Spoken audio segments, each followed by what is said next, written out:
అల్లుడు రాలేదని అమాస ఆగుతుందా? అస్సలు ఆగదు. ఇట్లనే ఎవ్వళ్ళెంత గులిగినా ఎవ్వళ్ళెంత అలిగినా జరిగే పని జరుగుతూనే ఉంటుంది. అట్లిట్లా 2 రాష్ట్రాలల్లో పువ్వు పార్టీకి కొత్త అధ్యక్షులు సీట్ల కూర్చున్నారు. 2 దిక్కుల్లా మీటింగ్లు పెట్టుకొని కొత్త బాసు ఎట్లా చెప్తే అట్లా వింటాం, ఏ బాటలో నడిపిస్తే ఆ బాటలో నడుస్తాం అన్నట్టు మాట్లాడిర్రు లీడర్లు. ఇక చూడురు మీరు. 2 రాష్ట్రాలలో పువ్వు పార్టీ అధ్యక్షుని సీట్లే కొత్త బాసులు కొలువు తీరిండ్రు. తెలంగాణలో రామచంద్రరావు సారే పార్టీ అధ్యక్షుడని అంతా కలిసి ఆయన చేతికే పగ్గాలు అప్పచెప్పిర్రు. సెంటర్ మంత్రులు కిషన్ రెడ్డి, బండి సార్లు, ఎంపీలు, తత్తిమ లీడర్లంతా పోయిండ్రు. ఇక ఇప్పటి సంధి కొత్త బాస్ ఎట్ట చెప్తే అట్లింటాం, లొల్లులు పెట్టుకోకుండా ముంగటికి నడుస్తాం అన్నట్టు మాట్లాడిండ్రు. అందరికంటే ఎక్కువ బండి సార్ గట్టిగా మాట్లాడిండ్రు. చూడుర్రి ఏమన్నాడో. ఒక మిసైల్ అన్న రామచంద్రరావు గారు, ఒక మిసైల్ ఎమ్మెల్యే ఎంపీ కావాలని కోరిక లేకున్నప్పుడు కూడా ఇలా నమ్మిన సిద్ధాంతం కోసం, కాషాయపు జెండా కోసం, కమలపు జెండా కోసం కష్టపడి పనిచేసే గొప్పలన్న వీళ్ళందరూ కూడా కమిట్మెంట్తో పనిచేసే వాళ్ళకి పార్టీ గుర్తింపు అనే విషయాన్ని మరొకసారి ఇలా జాతీయ నాయకత్వం గుర్తు చేసింది. వెనకటి సంధి పువ్వు పార్టీలో ఉన్నాడు, పార్టీ కొరకు మస్తు దెబ్బలు కూడా తిన్నాడు అన్నట్టు రామచంద్రరావు సారు గురించి వెనకటి ముచ్చట్లన్నీ చెప్పుకొచ్చిండు సారు. ఇట్లనే తత్తిమ లీడర్లు కూడా పార్టీ కొత్త అధ్యక్షుని గురించి తీరు ముచ్చట్లు చెప్పుకొచ్చిర్రు. ఇగిదిట్లుంటే కొత్తగా పగ్గాలు చేతులకు అందుకున్న రామచంద్రరావు సారు కూడా అందరి గురించి బాగానే మాట్లాడిండు. విద్యార్థి పరిషత్లో మేము పనిచేస్తున్న సమయంలో అనేక సంఘటనలు జరిగిన ఇంతమంది వాళ్ళు చెప్పారు. కానీ మిత్రులారా, ఈరోజు భారతీయ జనతా పార్టీ ఈ స్థాయికి వచ్చిందంటే దీని వెనక ఎంతమంది కార్యకర్తల త్యాగాలు ఉన్నాయనే విషయాన్ని మనం గుర్తుపెట్టుకోవాలి. అటు ఏపీలో పువ్వు పార్టీ అధ్యక్షుని సీట్లే మాధవ్ సార్ను కూసబెట్టిండ్రు. మీటింగుకు తత్తిమ లీడర్లంతా పోయిండ్రు. అధ్యక్షుడు చూపించిన బాటలు నడుస్తాం, ఎవరికేం లొల్లులు లేవు అన్నట్టు మాట్లాడినరు లీడర్లు. మొత్తానికి 2 దిక్కులా కాషాయ దళానికి కొత్త నాయకులు వచ్చిండ్రు. అన్నిటికీ మించి తెలంగాణలో సర్పంచ్ ఎలక్షన్లు రాబోతున్నాయి. మరి రామచంద్రరావు సారు పార్టీని ఎట్ట నడిపిస్తాడో ఏం కథనో చూడాలి అనుకుంటారు అందరూ. ఇంకో దిక్కు ఎమ్మెల్యే రాజాసింగ్ రాజీనామా పెట్టిన ముచ్చట మీద పువ్వు పార్టీ పెద్ద మనుషులు మస్తు గరమైనరాట. పార్టీ ముఖ్యంగాని మనిషి ముఖ్యం కాదన్నట్టు మాట్లాడినరాట. అంత చూస్తుంటే మళ్ళోసారి దూరం పెట్టేటట్టే ఉన్నారని ముచ్చట్లు వినిపిస్తున్నాయి. చూడాలి మరిగా ఏమవుతుందో.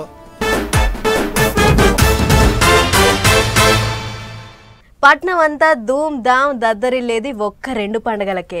ఒకటి బోనాల పండుగ, రెండోది గణపయ్య నవరాత్రుల పండుగ. సరే, గణపయ్య పండుగకు ఇంకా జర్రంత టైం ఉంది, కానీ ముందుగాల బోనాల పండుగ అయితే వచ్చేసింది. గోల్కొండ బోనాలతోని సంబరం చాలైంది.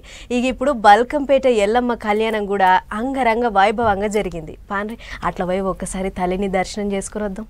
బాయిల వెలిసిన తల్లి, బంగారు మా తల్లి, బండారితోనే సర్వరోగాలు బాపే తల్లి, బల్కంపేట ఎల్లమ్మ మమ్మల సల్లగా చూడు తల్లి అని తీరొక్క తీర్ల భక్తులు మొక్కులు మొక్కంగా ఆ తల్లి కళ్యాణం కన్నుల పండగ లెక్కనే జరిగింది. అభిజిత్ లగ్నంలా జమదగ్ని మార్చితోని అమ్మవారి కళ్యాణం అంగరంగ వైభవంగా జరిపించిండ్రు. మంత్రులు కొండా సురేఖక్క, పొన్నం సారు పొద్దుగాలనే గుడికాడికి పోయిండ్రు. అన్ని తీర్ల ఏర్పాట్లు చూసుకున్నారు. సర్కారు తరఫుకేంచి పట్టుబట్టలు సమర్పించిండ్రు. సెంటర్ మంత్రి కిషన్ రెడ్డి సారు ఇంటి ఆమె కూడా ఎల్లమ్మ తల్లికి పట్టుబట్టలు సమర్పించింది.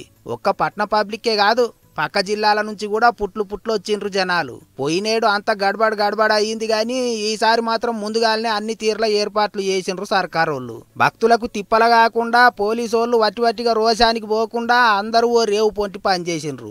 ఆర్టీసోళ్ళు పట్నం చుట్టుముట్టు పబ్లిక్ అంతా బల్కంపేటకు వచ్చేటట్టు స్పెషల్ బస్సులు నడిపించిండ్రు. ఇక బండ్లు కట్టుకొని పోయినోళ్ళు కూడా బగ్గమందే ఉన్నారు. ఎటు చూసినా కిటకిటనగా అనిపించింది. ఇంకో ముచ్చటేంటిదంటే కళ్యాణంతోనే ఒడిసే పండగ కాదు ఇది. ఆషాఢం ఒడిసేదాకా పబ్లిక్ ఎల్లమ్మ తల్లికి బోనాలు సమర్పిస్తూనే ఉంటారు. అన్నిటికి మించి బుధవారం నాడు పొద్దుమీకంగా రథోత్సవం కూడా మస్తు ఘనంగా చేస్తేందుకు అన్ని తీర్ల ఏర్పాట్లు చేసిండ్రు. అన్నట్టు బల్కంపేట రూట్ బంద్ పెట్టిండ్రు కాబట్టి పనుల మీద పోయేటోళ్ళు వేరే రూట్లు చూసుకోండి.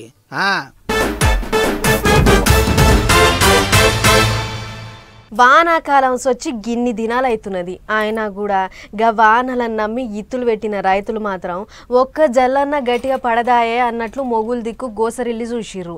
ఇక ఆలస్యంగానైనా రైతులకు గోసిన వానదేవుడు నేను వస్తున్నా రైతన్నా అనుకుంటే రానే వచ్చిండు. వచ్చాడంటే అట్లిట్లా కాదు సుమా, ఓ మలక దంచిండు. కానీ ఏం ఫాయిదా, రైతులకు మల్లో తిప్పల వచ్చి పడ్డది. ఇక చూడు గదేందో.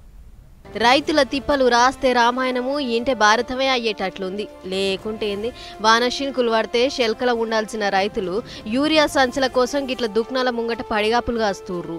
ఆదిలాబాద్ జిల్లా తలమడుగు మండలంలోనైతే నెరి అద్రగనం ఉన్నది. పొద్దున నంగొచ్చి లైన్ కడితే ఒక్కటంటే ఒక్క సంచి కూడా దొరుకుతలేదట. ఆధార్ కార్డులు లైన్లో పెట్టినా కూడా ఒక్క రైతుకు 2 సంచులే ఇస్తుర్రట. దీంతోని ఆ 2 సంచులు ఏ మూలకు సరిపోతాయి అని కోపానికి వస్తుర్రు అన్నదాతలు. అంతేకాదు శెల్కలల్ల ఇత్తులు పెట్టి వారాల పొద్దైనా కూడా మొలకలు ఇంత కూడా లేవలేదట. ఇప్పుడు శింకులు పడ్డప్పుడు యాళ్ళకింత యూరియా జల్లితే బయట పడతాం గాని సరిపోను యూరియా దొరుకుతలేదు అని నారాజైతుర్రు. ఒక్కో రైతు ఎకరాల కొద్ది పంట వేసినాం, గిట్ల తలా 2 సంచులంటే పంట మొత్తం పోయినట్లే, జర్ర యూరియా కొరత లేకుండా చూడుర్రి సార్లు అని అడగబట్టిర్రు. ఇటు నిజామాబాద్ జిల్లా ఆర్మూర్లో కూడా ఇదే కథ. లారీ యూరియా ఇట్లా వచ్చిందో లేదో తలా 2 ఇచ్చినట్లే ఇచ్చి లేవు స్టాక్ అయిపోయింది అని చేతులు దులుపుకుర్రట. అంతేకాదు వాళ్ళకించి కొన్ని సంచులు దొడ్డిదారిన దంచకపోయిర్రు. ఇక లైన్లో నిలబడ్డ రైతులము మేమేడిపోవాలి అని గరమైతుర్రు. సెక్రటరీలు చైర్మన్లు కలిసి వాళ్ళ తెలిసిన వాళ్ళకి ఇచ్చుకుంటారు తప్ప పొద్దున నుంచి 3 రోజుల నుంచి 4 రోజుల నుంచి లైన్ కట్టిన వాళ్ళకి కానీ వాళ్ళు పొద్దున 6 గంటల నుండి ఇక్కడ పడిగాపులు కాసిన వాళ్ళకి ఇవ్వకుండా లైన్ అని చెప్తారు కానీ లైన్ లేకుండానే బయట ఇక్కడనే లోడ్ పెట్టి బయటనే వాళ్ళకి ఇష్టమైన వాళ్ళకి ఇచ్చుకుంటా రైతులను ఎడగోసలు పెడుతురు. గాదన్నట్లు గిట్లయితే సగటు రైతు ఆగమవుతాడు. జర్ర సర్కారోళ్ళే ముంగటపడి సరిపోను యూరియా పంపాలే, అన్నదాతలను ఆదుకోవాలి అని ఒక తీరుగా కోరుతుర్రు. అటు సర్కారు కూడా సరిపోను యూరియా అందిస్తానికి గట్టినే తయారైతుంది. మరి చూడాలే రైతులకు సరిపోను యూరియా అందిస్తారో లేదో. ఢిల్లీ పేరుకే దేశ రాజధాని గాని ఈ పట్టణానికి ఉన్నన్ని తిప్పలు దేశంలో మరే సిటీకి లేవు. కాలానికి తగ్గట్లు ఎండాకాలంలో నీళ్ళ తిప్పలు, ఆనాకాలంలో వరద తిప్పలు, చలికాలంలో మంచు పొగ తిప్పలు, ఇవన్నీ సరిపోవన్నట్లు ఏడాది పొడుగుతా బళ్లపొగ కాలుష్యం తిప్పలు. గిట్ల రోజు కింద డేంజర్లో పడుతున్న ఢిల్లీ పట్టణాన్ని ఎట్లా చేసైనా బాగు చేయాలని అక్కడి సర్కారు చాలా ఏకమత్లే చేస్తుంది అన్నట్లు ఇప్పుడేం చేస్తుంది అని అంటే కాలుష్యాన్ని తగ్గిస్తానికి ఢిల్లీ సర్కార్ పెద్ద ఇకమతే చేస్తుంది. బగ్గ పొగొచ్చే బండ్లు, పాతకాలం డొక్కు బండ్లను రోడ్ల మీదకి రాకుండా ఆపితే తప్ప ఈ కాలుష్యం శరపోతట్లు లేదని మొనగాని ఉపాయమే చేసింది. ఈ కాడ నుంచి 10 సంవత్సరాలు దాటిన డీజిల్ బండ్లు, 15 సంవత్సరాలు దాటిన పెట్రోల్ బండ్లు ఎవ్వళ్ళు రోడ్ల మీదకి తెచ్చినా వాటికి ఏ బంకులోళ్ళు నూనె పోయొద్దు అని ఆర్డర్ వేసింది. అంతేకాదు అసొంటి ఉల్లిగడ్డేసే బండ్లను ఎవరన్నా రోడ్ల మీదకి తెస్తే ఎమ్మటే పట్టుకోర్రి అని సపరేట్ ట్రాఫిక్ పోలీసులను కూడా పెట్టింది. అంటే ఒకవేళ పట్టుబడితే చలానేసే అధికారం, అవసరమైతే సీజ్ చేసే అధికారం కూడా పట్టుకున్న పోలీసులకు ఉంటదన్నట్లు. అంతేకాదు పెట్రోల్ బంకులల్లా ఈ జూలై 1వ తారీఖు సంధి సర్కార్ చెప్పిన రూల్స్ ప్రకారం ఇనుప సామాన్ అసొంటి డొక్కు బండ్లకు నూనె పొయ్యమని బోర్డులు పెట్టుకోవాలి.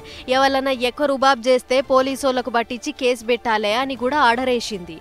అట్లా ఎన్ని బండ్లకు నూనె దొరకదు అనే లెక్కలు తీస్తే 62 లక్షల బండ్లు ఉన్నాయని తేలిందట. అంటే గా బండ్లన్నీ ఇక ఢిల్లీలో తిరిగే యోగం లేనట్లే. ఏదైతే గాని పాత బండ్లు జయంగా గాలి తమాం ఖరాబ్ అవుతుందని ఈ గొట్టు నిర్ణయం తీసుకుందట అక్కడి సర్కారు.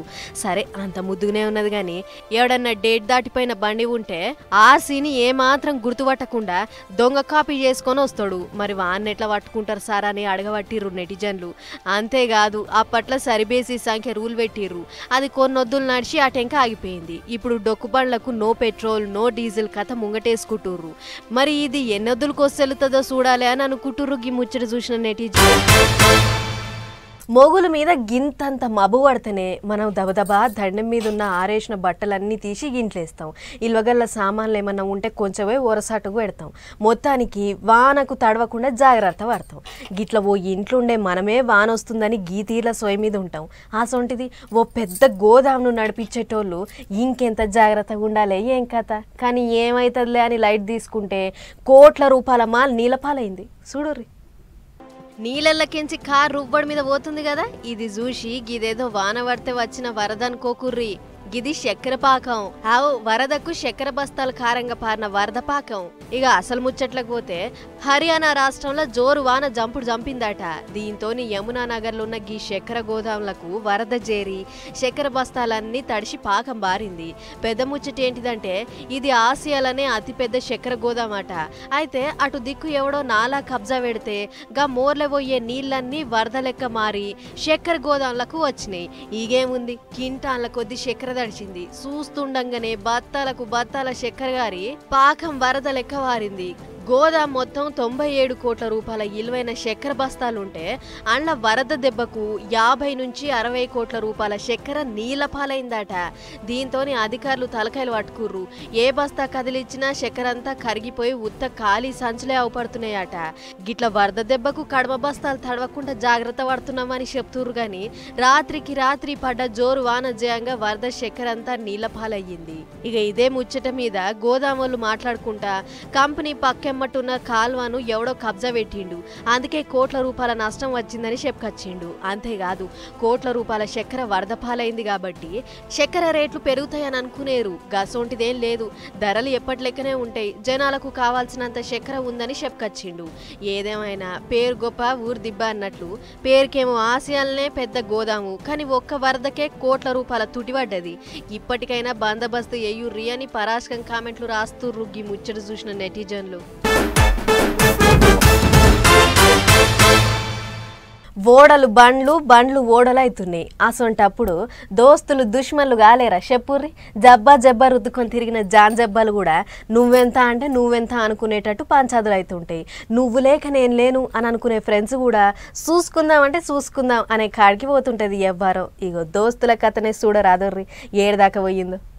అమెరికా ఎలక్షన్లకు ముందు ట్రంప్ కాక కరెంటు కార్ల కంపెనీ ఓనరు మస్క్ ఇద్దరు జాన్ జబ్బలు. మస్క్ లేకపోయింటే మాస్కలు పడుతుండే, మస్క్ చేయబట్టే గెలిచినా అన్నట్టు ట్రంప్ తాత గట్టిగానే చెప్పుకొచ్చిండు.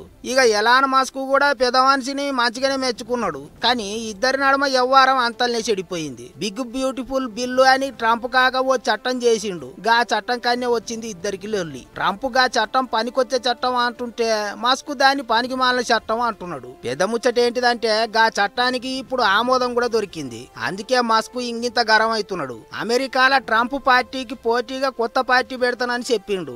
అందుకే కొత్త పార్టీ పెట్టి మాతోనే పోటీకి దిగుతావా అన్నట్టు ట్రంప్ కాక కూడా గట్టిగానే గరం అవుతున్నాడు. ఇట్లయితే ఇక మస్క్ అమెరికాల కరెంటు కార్ల కంపెనీ బంద్ పెట్టుకొని సొంత దేశం దక్షిణాఫ్రికాకు పోవాల్సిందే అన్నట్టు బుగులు పట్టించిండు.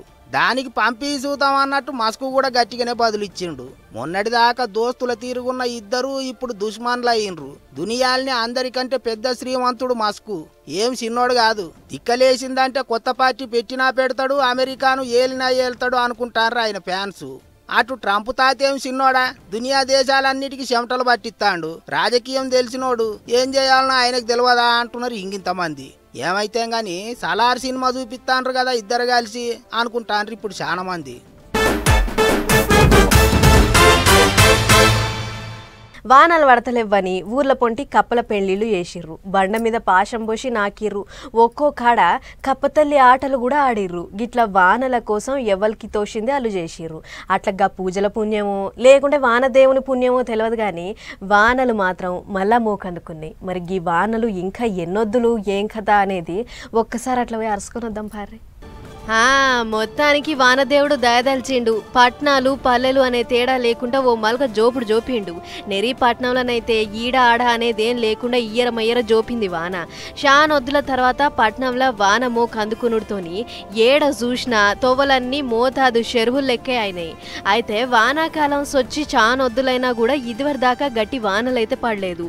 అటు మొగులు కూడా ఈగొచ్చే ఆగొచ్చే అన్నట్లు సూపుకైతే వాన వచ్చినట్లే అవుపడ్డది తప్ప చిన్న జల్లు కూడా పడలేదు. కానీ నైరుతి ఋతుపవనాలు దేశమంతా పాకుడు, దానికి తోడు బంగాళాఖాతము అరేబియా సముద్రాలల్లా అల్పపీడనం ఏర్పడుతోని మళ్ళా వానల మోక చాలైంది. దీంతోని అటు ఏపీ ఇటు తెలంగాణ రెండు తెలుగు రాష్ట్రాలల్లా సరిపోను వానలు పడతాయంటూ మొగుల అధికారులు. తెలంగాణ మొత్తం 19 జిల్లాలకు వానగండ ఉందట. పైనుంచి వరద చిన్నగా మెల్లగా పెరిగేటాళ్లకు మహారాష్ట్రలోన్న బాబ్లీ ప్రాజెక్టువి 14 గేట్లు పైకి లేవట్టిర్రు అధికారులు. సుప్రీం సుప్రీంకోర్టు ఆదేశాలతోని ఏటా జూలై 1వ తారీఖు సంధి అక్టోబర్ 28వ తారీఖు దాకా తెరిచే ఉంచుతారట. దీంతోని గోదావరిల గంగమ్మ ఉరకలెత్తింది. అటు ఏపీలో కూడా సముద్రం ఒడ్డుపొంటుండే మత్స్యకారులు ఎవ్వళ్ళు కూడా చేపల షికారుకు పోవద్దని ఆర్డరేసింది అక్కడి సర్కారు. దయ్యంగాలులు తోలుతున్న యాళ్ళ సముద్రంలకు పోకపోవుడే మంచిదని ఈ హెచ్చరిక చేసిందట. అయితే రాబోయే 3 ఒద్దులు ఉరుములు మెరుపులతోని కూడిన వానలు, దానికి తోడు పిడుగులు పడే మోకుంది కాబట్టి షెట్ల కింద ఉండకుండా జాగ్రత్తలు తీసుకోర్రి, అవసరమైతే తప్ప బయటికి రాకుర్రి అని హెచ్చరిక చేస్తుర్రు అధికారులు. చూడాలి మరిగా ఇప్పటికన్నా ఈ శినుకుల మోక అందుకుంటుందో లేదో.